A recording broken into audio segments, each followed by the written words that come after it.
Kalau di Melaka, kena juga cari makanan peranakan. Sampailah saya ke Nyonya Delight yang terletak di Tanjung Kling. Sini hebat sebab mereka buka dari Khamis hingga Ahad saja. Dan sini Muslim friendly, bererti tiada bahan yang haram digunakan. Ini acar nyonya, nampak sebiji macam mak saya yang buat. Acar yang kering memang susah nak buat. Ini very good.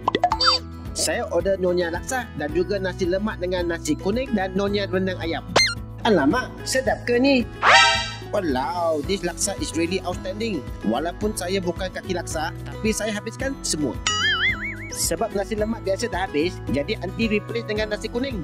Rendang sini memang gila sedap. Sini memang rasa home cooked food. Sama macam mak saya masak. Sebab mak saya pun ada nyonya influence. Last but not least, cendol is a must. Bagi saya cendol sini tak perlu cakap banyak-banyak. Biar video berbicara. Pekat, berlemak dan aroma gula Melaka, just heaven. Overall, authentic home cooked nyonya food yang sangat sedap bagi saya.